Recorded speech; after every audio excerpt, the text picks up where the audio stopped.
जय हिंद, वंदे मातरम। दोस्तों, स्वागत करता हूं आप सभी का आपके अपने परिवार दीक्षित एजुकेशन अड्डा पर। दोस्तों, एक बार फिर हाजिर हो चुका हूं लेकर आप सभी के लिए एकदम रामबाण क्लास है। अगर आपका भविष्य में SSC, MTS, UP police constable, Delhi police constable के साथ कोई सा भी एक दिवसीय एग्जाम है तो आप सभी के लिए क्लास रामबाण साबित होगी। सारे सवालों को आप अपनी कॉपी के अंदर वन लाइनर नोट्स के रूप में नोट करके रखें। आज की क्लास से आपकी परीक्षा में 100% 2 से 4 सवाल आपको देखने को मिलने वाले हैं। आइए शुरू करते हैं आज की क्लास। देखते हैं अपने सारे सवाल है। दोस्तों, हमसे पहला प्रश्न पूछा गया है कि वर्तमान समय में पश्चिम बंगाल के राज्यपाल कौन हैं? लक्ष्मण आचार्य हैं, शिव प्रताप शुक्ल हैं, गुलाब चंद्र कटारिया हैं, सीवी आनंद बोस हैं। स्टार लगा के रखना, ये सवाल आपकी परीक्षा में आपको नंबर दे के जाएगा। दोस्तों, वर्तमान समय में पश्चिम बंगाल के राज्यपाल किसको नियुक्त किया गया है? सीवी आनंद बोस। आपका ऑप्शन नंबर डी बिल्कुल सही जवाब होगा। बात करते हैं ऑप्शंस को लेकर। लक्ष्मण आचार्य ये कहाँ के राज्यपाल बने? सिक्किम के। कहाँ के दोस्तों? सिक्किम के। इसको भी आप नोट कर लें। अब दोस्तों बात करते हैं शिव प्रताप शुक्ल, ये कहाँ के नए राज्यपाल बने? हिमाचल प्रदेश के। और दोस्तों, हिमाचल प्रदेश के मुख्यमंत्री कौन है? कमेंट कर कर छाप कर बताएंगे आप। बात करते हैं गुलाब चंद्र कटारिया, ये दोस्तों कहाँ के राज्यपाल बने हैं? असम के। दोस्तों, ये सब क्यों महत्वपूर्ण है? क्योंकि आप सब जानते हैं कि अभी हाल ही में 13 राज्यों के नए राज्यपाल नियुक्त किए गए हैं। और दोस्तों, इसीलिए ये सवाल आपकी परीक्षा में मोस्ट इंपॉर्टेंट रोल प्ले करने वाले हैं। दोस्तों, आपको बता दें, राज्यपाल की जो नियुक्ति है राष्ट्रपति के द्वारा की जाती है। और कौन से अनुच्छेद के तहत करते हैं? अनुच्छेद 155 के तहत। इसको भी आप नोट कर लें, ये सवाल भी महत्वपूर्ण है। अब दोस्तों, आपको कमेंट कर कर बताना है कि हिमाचल प्रदेश के वर्तमान में मुख्यमंत्री किसको नियुक्त किया गया है। आइए बात करते हैं अपने अगले सवाल की ओर। दोस्तों, हमसे अगला प्रश्न पूछा गया है कि निम्नलिखित में से कौन सा सौर मंडल का सबसे बाहरी ग्रह है? दोस्तों, एसएससी जीडी, एसएससी एमटीएस सारी परीक्षाओं में बार बार रिपीट होने वाला सवाल। बुध ग्रह है, बृहस्पति ग्रह है, अरुण ग्रह है, वरुण ग्रह है। दोस्तों, निम्नलिखित में से सौर मंडल का सबसे बाहरी ग्रह कौन सा है? तो आपको याद करके रखना है, ये वरुण। आपका ऑप्शन नंबर डी बिल्कुल सही जवाब होगा। दोस्तों, पृथ्वी, सूर्य, मंगल कौन कौन से? दोस्तों, पृथ्वी, सूर्य, मंगल, बुध, ये सबके सब दोस्तों कैसे ग्रह हैं? ये सब के सब आंतरिक ग्रह हैं। बृहस्पति,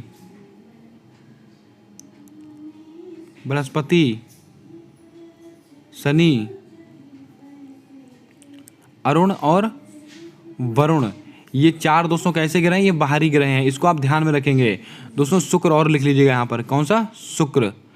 शुक्र, पृथ्वी, सूर्य, मंगल, बुध, ये सब के सब कैसे ग्रह हैं? ये सब के सब दोस्तों बाहरी ग्रह हैं। कौन से दोस्तों? सॉरी दोस्तों, ये सब के सब आंतरिक ग्रह हैं। कौन से? ये शुक्र हो गया, पृथ्वी हो गया, मंगल हो गया, बुध हो गया। यहाँ पर सूर्य नहीं होगा। दोस्तों, शुक्र हो गया, पृथ्वी हो गया, मंगल हो गया, बुध हो गया, ये सब के सब आंतरिक ग्रह हैं। और बृहस्पति, शनि, अरुण, वरुण, ये कैसे ग्रह हैं? ये दोस्तों बाहरी ग्रह हैं। लेकिन आपसे सवाल क्या पूछा गया है? सबसे बाहरी ग्रह। तो सबसे बाहरी ग्रह कौन सा? ये वरुण। इसको आप ध्यान में रखें। ये सवाल आपकी परीक्षा में कई बार रिपीट हुआ सवाल है। आइए बात करते हैं अपने अगले सवाल की ओर। दोस्तों, हमसे अगला प्रश्न पूछा गया कि बुद्ध चरित्र निम्नलिखित में से किसकी पुस्तक है? कल्याण की पुस्तक है, अश्वघोष की पुस्तक है, कृष्ण देवराय की पुस्तक है, वराह मिहिर की पुस्तक है। क्या होगा आपका सही जवाब? जल्दी से बताएं। दोस्तों, बुद्ध चरित्र ये किसकी पुस्तक है? तो आपको याद करके रखना है, ये अश्वघोष की पुस्तक है। आपका ऑप्शन नंबर बी बिल्कुल सही जवाब होगा। इसको आप ध्यान में रखें। बात करते हैं कृष्ण देवराय, इनका एक ग्रंथ है दोस्तों, कौन सा? आमुक्त मालिदा। कौन सा? आमुक्त मालिदा, ये किसका ग्रंथ है? ये दोस्तों कृष्ण देवराय का ग्रंथ है। इसको भी आप ध्यान में रखें। दोस्तों, वराह मिहिर, इनकी एक पुस्तक का नाम बताइए कमेंट कर कर।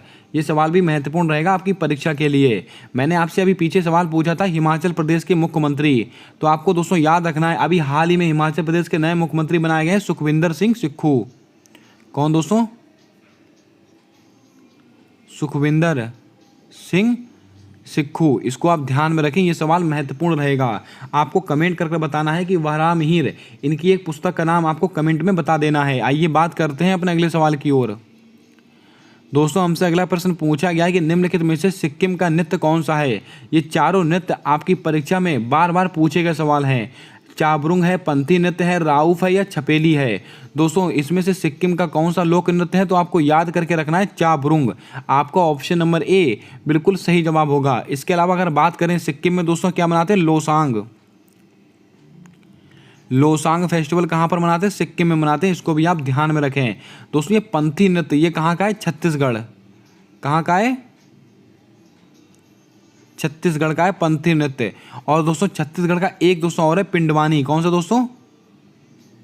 पिंडवानी नृत्य कहाँ का? ये भी छत्तीसगढ़ का ही है। और इसके अलावा एक दोस्तों होता है हरेली। कौन सा दोस्तों? हरेली। ये भी छत्तीसगढ़ में मनाया जाता है। और पिंडवानी इसकी फेमस कलाकार कौन है? तीजन बाई। आपको मैंने कई बार नोट कराया है, तीजन बाई। इनका संबंध किससे? ये पिंडवानी नृत्य से संबंधित हैं।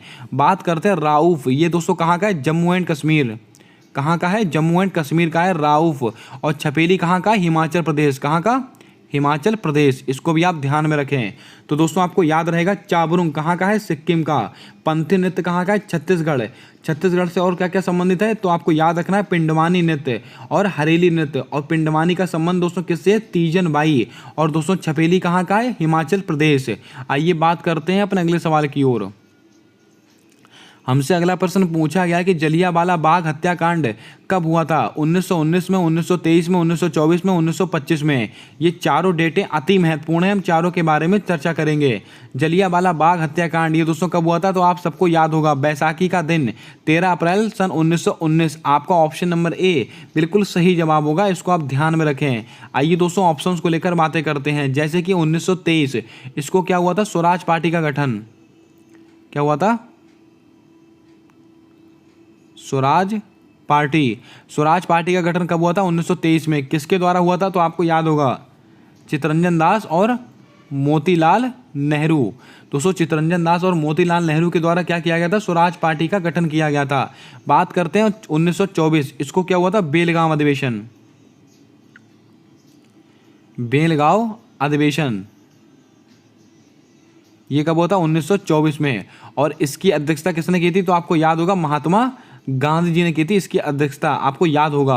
1925 इसमें क्या हुआ था? इसमें दोस्तों आपको याद रखना है काकोरी ट्रेन डकैती 9 अगस्त 1925। इसमें दोस्तों क्या हुआ था? काकोरी ट्रेन डकैती, लेकिन इसका अब नया नाम क्या हो चुका? Kakori train action. और दोस्तों कानपुर अधिवेशन ये भी दोस्तों 1925 में ही हुआ था, इसको भी आप थोड़ा याद रखें, ये प्रश्न भी आपसे पूछा जा सकता है। और इसकी अध्यक्षता किसके द्वारा की गई थी? सरोजनी नायडू जी के द्वारा की गई थी कानपुर अधिवेशन की अध्यक्षता।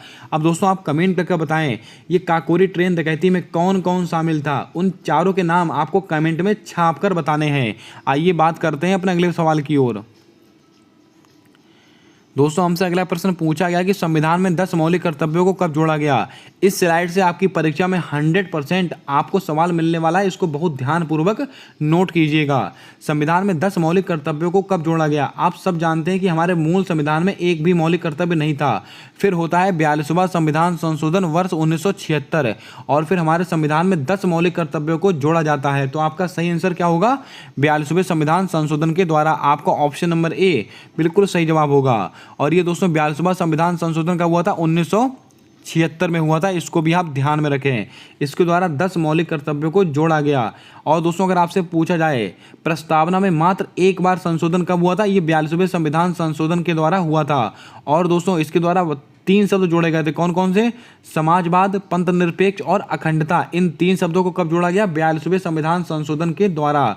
और दोस्तों मौलिक कर्तव्य इनका उल्लेख कौन से भाग में? भाग 4A, इसको भी आप ध्यान में रख लें। अनुच्छेद 51A सरदार स्वर्ण सिंह समिति। इतनी बातें आपको 42वें संविधान संशोधन से याद रखनी है। कई बार परीक्षा में सवाल बना है 42वें संविधान संशोधन को लेकर। आइए दोस्तों ऑप्शन में कुछ महत्वपूर्ण संविधान संशोधन लिखे हुए हैं, इनके ऊपर भी हम चर्चा करते हैं। जैसे कि 44वां संविधान संशोधन ये कब का है? वर्ष 1978 का है। कब का है? 1978। इसके द्वारा दोस्तों क्या हुआ था? तो आपको याद होगा संपत्ति के अधिकार को मौलिक अधिकार से निकालकर विधिक अधिकार में डाल दिया गया था। कब? 44वें संविधान संशोधन के द्वारा। और दोस्तों अगर आपसे पूछा जाए संपत्ति का अधिकार किस अनुच्छेद में? अनुच्छेद 300A, इसको भी आप ध्यान में रखें। बात करते हैं 56वां संविधान संशोधन, मोस्ट इंपॉर्टेंट सवाल है। इसके द्वारा दोस्तों क्या हुआ था? 56वां संविधान संशोधन 1987। इसके द्वारा दोस्तों क्या हुआ था? गोवा को अलग से राज्य का दर्जा दिया गया था। और दोस्तों हमने गोवा को कब आज़ाद कराया था? 1961 में। दोस्तों किससे आज़ाद कराया था? पुर्तगाल से। तो आपसे सवाल पूछा जाएगा, गोवा दोस्तों किसका उपनिवेश था? पुर्तगाल का उपनिवेश था। 86वां संविधान संशोधन ये क्या है? ये वर्ष 2002 का है, 2002 का है। आर्टिकल 21A निःशुल्क शिक्षा का अधिकार आप सबको याद होगा। और दोस्तों जो 11वां मौलिक कर्तव्य था वो कौन से संविधान संशोधन के द्वारा जोड़ा गया था? 86वें संविधान संशोधन के द्वारा। दोस्तों चारों महत्वपूर्ण संविधान संशोधन मैंने आपको यहाँ पर नोट करा दिए, इनको आप नोट करके रखें। अगर आप चैनल पर पहली बार आए हो तो चैनल को सब्सक्राइब करके बेल वाला आइकन ध्यान से दबा लें, ताकि आने वाली सारी वीडियोस के अपडेट आप तक आसानी से पहुंचते रहें। आप कोई सा भी एक दिवसीय एग्जाम देने वाले हो, बस आप इस सीरीज को फॉलो करते रहिएगा। 100% आपकी परीक्षा में आपको देखे सुने सवाल मिलने वाले हैं। आइए बात करते हैं अपने अगले सवाल की ओर। हमारा अगला प्रश्न कहता है कि छाऊ महोत्सव कहाँ पर मनाया जाता है? सिक्किम में, उड़ीसा में, नागालैंड में, असम में। दोस्तों छाऊ महोत्सव ये कहाँ सेलिब्रेट किया जाता है? तो आपको ध्यान में रखना है उड़ीसा में। आपको ऑप्शन नंबर बी बिल्कुल सही जवाब होगा। आइए दोस्तों कुछ महत्वपूर्ण फैक्ट मैं आपको और नोट कराता हूँ, जैसे कि नागालैंड का एक फेस्टिवल है हॉर्नबिल। हॉर्नबिल फेस्टिवल कहाँ का है? नागालैंड। असम का दोस्तों क्या है? बिहू, बहुत ही फेमस है। और दोस्तों बिहू भी 3 प्रकार की होती हैं, कटी बिहू हो गया, भोगली बिहू हो गया, और एक कोई और प्रकार होता है। तो आपको ध्यान में रखना है, कोई सी भी बिहू पूछी जाए तो दोस्तों ये असम में ही मनाई जाती है। दोस्तों यहाँ पर छऊ महोत्सव दे रखा है। अब दोस्तों यहाँ पर बच्चों को बहुत बार कंफ्यूज किया जाता है पेपर में, कौन सी छऊ पूछी गई आपके, कौन से राज्य की पूछी गई है। आपका कन्फ्यूजन हम दूर करने वाले हैं। आइए दोस्तों छऊ महोत्सव के बारे में पूरी जानकारी आपको देंगे आने वाली स्लाइड के अंदर। दोस्तों हमसे अगला सवाल पूछा गया कि कॉमनवेल्थ गेम समापन कार्यक्रम के ध्वजवाहक कौन थे? मोस्ट इंपॉर्टेंट सवाल। पीवी सिंधु, निखत जरीन, शरत कमल, या दोस्तों यहाँ पर थोड़ा सा टाइपिंग एरर है, शरत कमल, अंचिता, ये एक ही नाम है, बी और सी दोनों। इसको आप ध्यान में रखेंगे। ये दोस्तों शरत कमल, अंचिता, ये दोस्तों पूरा नाम इन्हीं का है, ये इसको आप ध्यान में रखें। कॉमनवेल्थ गेम समापन कार्यक्रम में ध्वजवाहक कौन थे? तो आपको याद रखना है ये निखत जरीन और शरत कमल अंचिता ये दोनों थे। आपको ऑप्शन नंबर डी बिल्कुल सही जवाब होगा। आपकी आने वाली परीक्षा के लिए कॉमनवेल्थ गेम मोस्ट इंपॉर्टेंट रहेगा। अगर आपसे पूछा जाए कॉमनवेल्थ गेम के अंदर भारत का कौन सा स्थान था? चौथा स्थान था। और दोस्तों अगर आपसे पूछा जाए भारत ने कुल कितने पदक जीते थे? 61 पदक जीते थे। अब आप कमेंट करके बताएं जिसमें से दोस्तों कितने गोल्ड थे, कितने सिल्वर थे, कितने ब्रॉन्ज थे। चलिए दोस्तों मैं आपको गोल्ड बता देता हूँ, 22 गोल्ड मेडल जीते थे। आप कमेंट करके बताएं कितने दोस्तों रजत पदक जीते थे, किसने कांस्य पदक जीते थे। इसका जवाब आपको कमेंट कर कर बताना है। और दोस्तों कॉमनवेल्थ गेम की शुरुआत कब हुई थी? तो आपको याद होगा 1930 में हुई थी। कहाँ पर? हैमिल्टन, कनाडा में हुई थी, आपको याद होगा। और दोस्तों ये कौन से क्रम का था? 22वें क्रम का था। और इसका शुभंकर क्या था? पैरी द बुल इसका शुभंकर था। दोस्तों बात करते हैं शरत कमल अंचिता, मोस्ट इंपॉर्टेंट नाम है। ये किस खेल से संबंधित है? टेबल टेनिस से संबंधित हैं। और दोस्तों 2022 का मेजर ध्यानचंद खेल रत्न पुरस्कार किसको दिया गया? ये शरत कमल अंचिता को मिला है, इसको भी आप ध्यान में रखें। आइए बात करते हैं अपने अगले सवाल की ओर। हमसे अगला सवाल पूछा गया है कि नरेगा अधिनियम किस वर्ष से संबंधित है? वर्ष 2005, वर्ष 2006, वर्ष 2009, वर्ष 2010। क्या होगा आपका सही जवाब? जल्दी से बताएं। दोस्तों नरेगा अधिनियम ये किस वर्ष से संबंधित है? तो आपको याद करके रखना है 2005। आपका ऑप्शन नंबर ए बिल्कुल सही जवाब होगा, इसको आप ध्यान में रखें। अब दोस्तों बात करते हैं नरेगा को लेकर। अगर आपसे पूछा जाए नरेगा अधिनियम कब का है? 2005 का है, लेकिन ये लागू कब हुआ था? 2006 में। लागू कब हुआ था? 2006 में। और दोस्तों नरेगा इसका नाम दोस्तों मनरेगा कब पड़ा? ये 2009 में। कब? 2 अक्टूबर 2009 में। इसको भी आप ध्यान में रखें, ये प्रश्न भी महत्वपूर्ण है आपकी परीक्षाओं के लिए। आइए बात करते हैं अपने अगले सवाल की ओर। हमारा अगला प्रश्न कहता है कि विश्वनाथ आनंद किस खेल से संबंधित हैं? योगासन, टेबल टेनिस, शतरंज या वेट लिफ्टिंग। दोस्तों आप सबको पता है विश्वनाथ आनंद शतरंज का जादूगर जिनको कहा जाता है। तो आपका सही आंसर क्या होगा? शतरंज। आपका ऑप्शन नंबर सी बिल्कुल सही जवाब होगा, इसको आप ध्यान में रखें। अब दोस्तों अगर आपसे पूछा जाए शतरंज दिवस कब मनाते हैं? 20 जुलाई को। कब? 20 जुलाई को मनाते हैं, चेस डे। इसको भी आप थोड़ा याद कर लें, ये सवाल भी कई बार पूछा गया प्रश्न है। बात करते हैं योगासन, पूजा पटेल, मोस्ट इंपॉर्टेंट सवाल। पूजा पटेल ये दोस्तों क्यों महत्वपूर्ण है? क्योंकि आप सब जानते हैं 36वें राष्ट्रीय खेल कौन से दोस्तों? 36वें राष्ट्रीय खेल इनका आयोजन कहाँ पर हुआ था? गुजरात में हुआ था। इसमें दोस्तों भारत को एकमात्र मेडल, गोल्ड मेडल दिलाने वाली कौन थी? पूजा पटेल। और किस खेल से संबंधित थी? योगासन। इसीलिए ये सवाल महत्वपूर्ण है, बहुत ही छुपा रुस्तम सवाल है। टेबल टेनिस, मैंने अभी आपको बताया शतरंज, सॉरी दोस्तों, शरत कमल अंकिता, शरत कमल अंकिता, इनका संबंध किससे? Table tennis. वेट लिफ्टिंग से संबंधित कौन है? तो आपको याद होगा मीराबाई चानू, कर्णम मल्लेश्वरी, इसको भी आप थोड़ा याद रख लें। आइए बात करते हैं अपने अगले सवाल की ओर। दोस्तों यहां पर मैं आपको बताने वाला था ये कि बिहू का संबंध किससे है। ये थोड़ी स्लाइड दोस्तों आगे पीछे हो गई, इसको आप थोड़ा एडजस्ट कर लेंगे। अगर आपसे पूछा जाए छऊ नृत्य, कौन सा दोस्तों? छऊ। मैंने आपको उसका आंसर क्या बताया था? उड़ीसा। दोस्तों 3 प्रकार की छऊ मनाई जाती है। कौन कौन सी? झारखंड की। दोस्तों आप देख सकते हैं झारखंड में कौन सी छऊ मनाई जाती है, तो आपको याद होना चाहिए सेरे केल्या छऊ। अगर आपसे सवाल पूछा जाए सेरे केल्या छऊ किस राज्य में मनाई जाती है, तो झारखंड में मनाई जाती है। अगर आपसे दोस्तों पूछा जाए मयूरभंज छऊ, ये दोस्तों कहाँ मनाए थे? ये उड़ीसा की मनाई जाती है। अगर आपसे पूछा जाए पुरुलिया छऊ, ये दोस्तों कहाँ की है? ये तो आपको याद रखना, ये पश्चिम बंगाल का त्यौहार है। दोस्तों ये 3 प्रकार की छऊ नृत्य हैं, इसको आप ध्यान में रखें। कई बार दोस्तों छऊ देखकर आप तुरंत उड़ीसा लगा देते हैं, तो आपका आंसर गलत हो सकता है। आप ध्यान में रखिएगा कि आपसे कौन से प्रकार की छऊ पूछी गई है। और दोस्तों मुखौटे केरलिया और पुलरिया, ये दोनों कहाँ की? ये दोनों पश्चिम बंगाल की। इनको आप ध्यान में रखें। उम्मीद करता हूँ आप समझ गए होंगे। आइए बात करते हैं अपने अगले सवाल की ओर।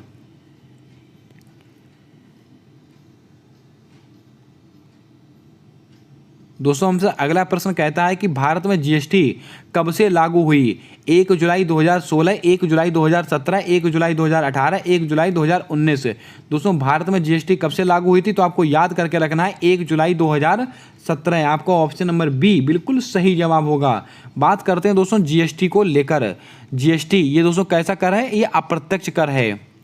ये कैसा कर है? अप्रत्यक्ष कर है। गुड्स एंड सर्विस टैक्स, इसको आप ध्यान में रखें। अगर आपसे पूछा जाए जीएसटी से संबंधित संविधान संशोधन कौन सा? 101वां संविधान संशोधन, यानी कि 101वां कॉन्स्टिट्यूशन अमेंडमेंट। और दोस्तों अगर आपसे पूछ लिया जाए किस समिति की सिफारिश पर हुआ था? विजय केलकर समिति। कौन सी? विजय केलकर समिति पर दोस्तों 101वें संविधान संशोधन हुआ था। किससे संबंधित है? जीएसटी। अगर आपसे पूछा जाए जीएसटी काउंसिल, अगर आपसे जीएसटी काउंसिल का अगर अनुच्छेद पूछा जाए तो आपका जवाब क्या होगा? 279A। इसको आप ध्यान में रखें। अगर आपसे केवल जीएसटी पूछा जाए तो आपका जवाब होगा 246A। ये दोनों सवाल बहुत अलग हैं, इनको आप ध्यान में रखें। कई बार कंफ्यूजन में ये सवाल गलत हो जाते हैं। अगर आपसे जीएसटी काउंसिल पूछे तो आपका जवाब होगा 279A। अगर आपसे केवल जीएसटी पूछे तो 246A। इसको आप ध्यान में रखें। आइए बात करते हैं अपने अगले सवाल की ओर।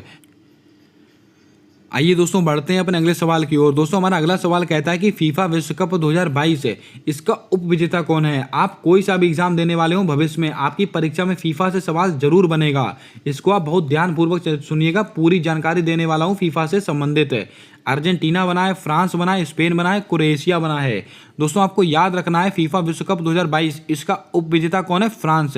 आपका ऑप्शन नंबर बी बिल्कुल सही जवाब होगा। और दोस्तों इसका विजेता कौन है? तो आप सबको पता है अर्जेंटीना इसका विजेता है। आइए दोस्तों फीफा से संबंधित कुछ महत्वपूर्ण फैक्ट मैं आपको नोट कराता हूं यहां पर। अगर आपसे पूछा जाए फीफा इसका मुख्यालय कहां पर स्थित है? इसका मुख्यालय कहां पर स्थित? ज्यूरिक में इसका मुख्यालय स्थित है। और दोस्तों फीफा ये कहां पर हुआ था? कतर दोहा में हुआ था। और दोस्तों अगर आपसे प्रश्न पूछ लिया जाए इसके हेड कौन है? इन्फेंटिनो। और दोस्तों इसका शुभंकर क्या था? लाइव इसका शुभंकर था। और दोस्तों किस गेंद से खेला गया था, यानी किस फुटबॉल से खेला गया था? अल रहेला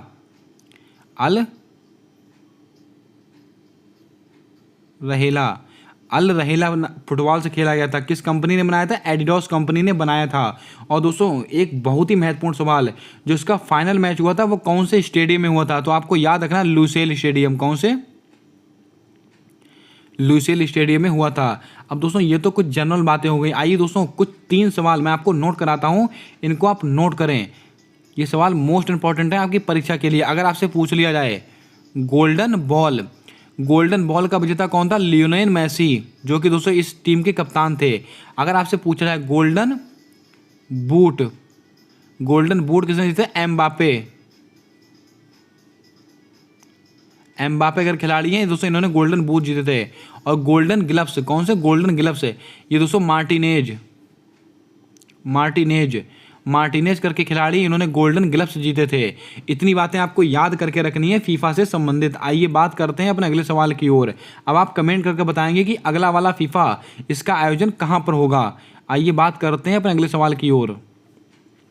हमसे अगला प्रश्न पूछा गया कि योजना आयोग का नया नाम, सॉरी दोस्तों, योजना आयोग का नाम नीति आयोग कब किया गया? वर्ष 2013, वर्ष 2014, वर्ष 2015, वर्ष 2016। इसको आप ध्यान में रखेंगे दोस्तों। योजना आयोग का नया नाम क्या कब हुआ था? 2015 में। आपका ऑप्शन नंबर सी बिल्कुल सही जवाब होगा। आइए दोस्तों, नीति आयोग के बारे में आपको पूरी जानकारी देते हैं। अगर आपसे पूछा जाए नीति आयोग, इसकी स्थापना कब हुई थी? 1 जनवरी 2015। 1 जनवरी 2015 को दोस्तों नीति आयोग की स्थापना हुई थी। अगर आपसे पूछ लिया जाए इसके हेड कौन होते हैं? इसके हेड स्वयं प्रधानमंत्री जी होते हैं। कौन दोस्तों? स्वयं प्रधानमंत्री जी इसके अध्यक्ष होते हैं। अब दोस्तों अगर आपसे पूछ लिया जाए इसके उपाध्यक्ष कौन हैं? उपाध्यक्ष सुमन बेरी इसके उपाध्यक्ष हैं। और दोस्तों इसके वर्तमान में सीईओ कौन है? सीईओ दोस्तों इसको आप ध्यान में रखिए, सुब्रमण्यम। कौन दोस्तों?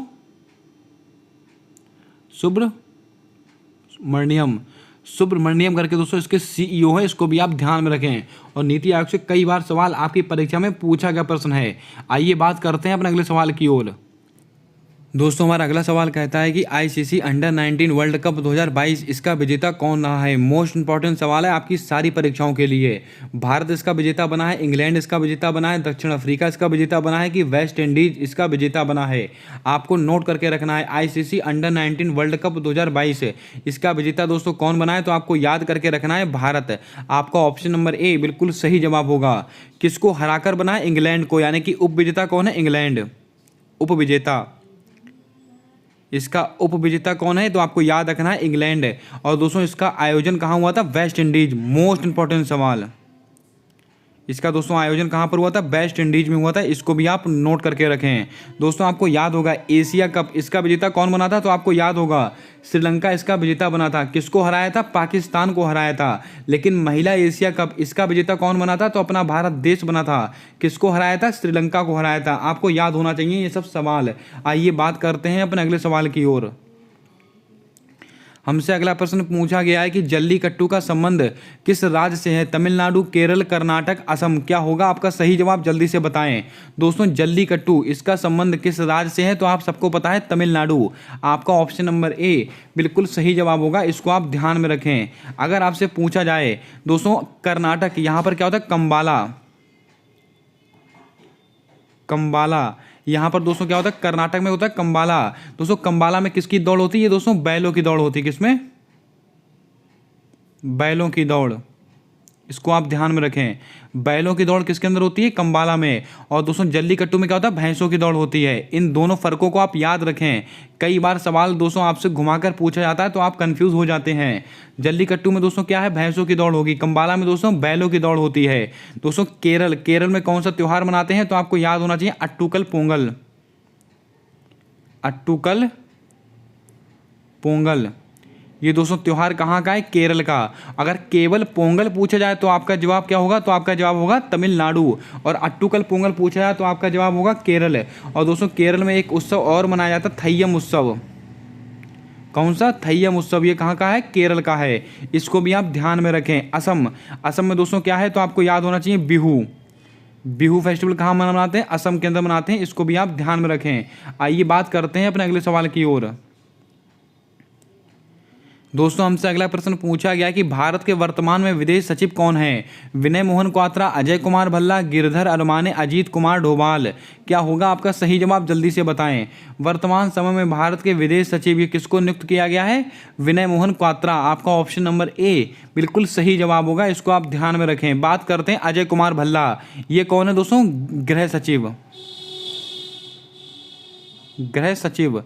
गृह सचिव दोस्तों कौन है? अजय कुमार भल्ला। और दोस्तों गिरधर अरमाने ये कौन है? रक्षा सचिव। कौन है? रक्षा सचिव। इसको भी आप ध्यान में रखें। आप कमेंट करके बताएं। अजीत कुमार डोभाल ये दोस्तों वर्तमान में किस पद पर हैं? इसका जवाब आपको कमेंट कर बताना है।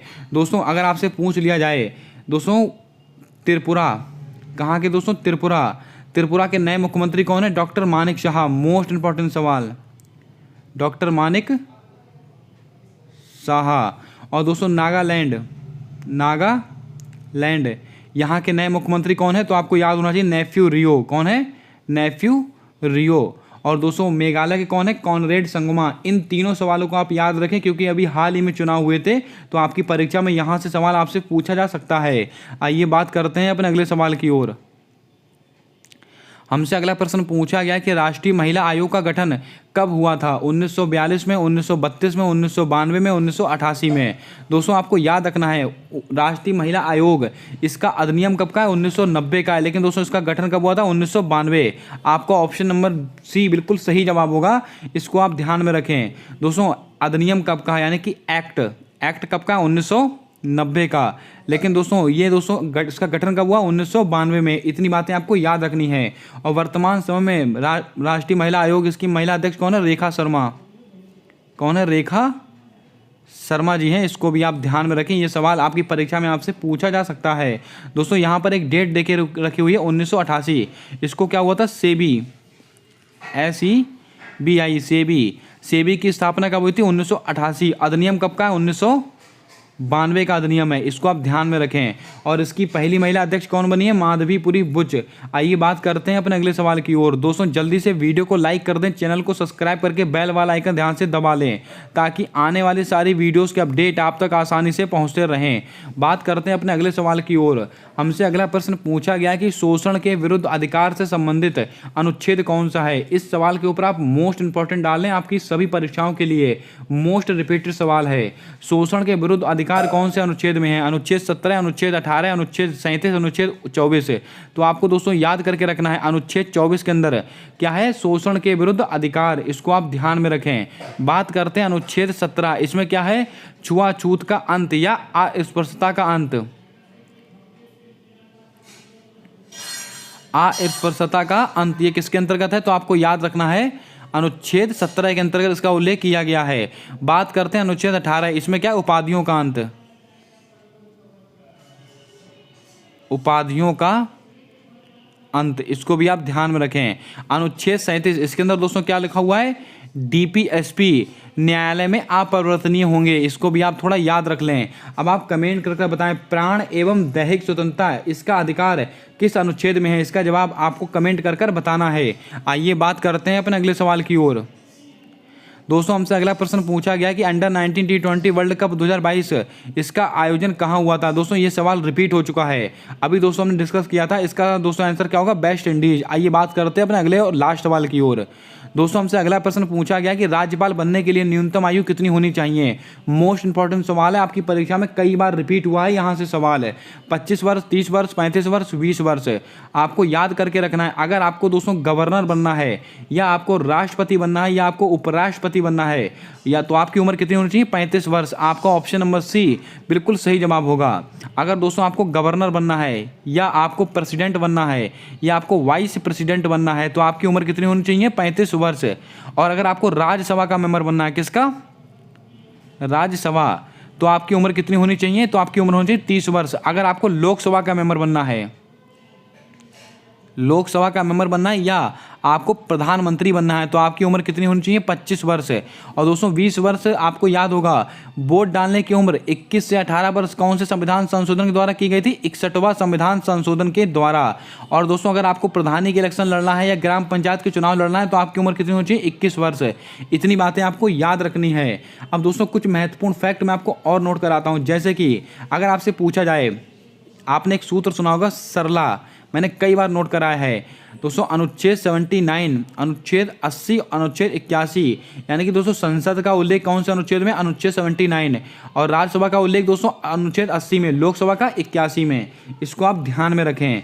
उम्मीद करता हूं आज के सारे सवाल आपको पसंद आए होंगे। अब आप कमेंट करके बताएं कि आपने इन सवालों में से कितने सवाल सही किए। अगर आपको दोस्तों इसका PDF चाहिए तो आपको डिस्क्रिप्शन बॉक्स में टेलीग्राम लिंक मिल जाएगा, वहाँ से दोस्तों आप इसको ज्वाइन कर सकते हैं और ये सारी PDF आपको दोस्तों वहाँ पर प्रोवाइड कर दी जाती हैं। अगर क्लास पसंद आई है तो क्लास को लाइक कर दें। चैनल पर पहली बार आए हो तो चैनल को सब्सक्राइब करके बेल वाला आइकन ध्यान से दबा लें, ताकि आने वाली सारी वीडियोस के अपडेट आप तक आसानी से पहुंचते रहें। मिलते हैं आने वाले अगली वीडियो में एक नए टॉपिक के साथ। तब तक के लिए जय हिंद, जय भारत दोस्तों। और लास्ट में दोस्तों अपना स्कोर जरूर आप कमेंट कर बताएंगे।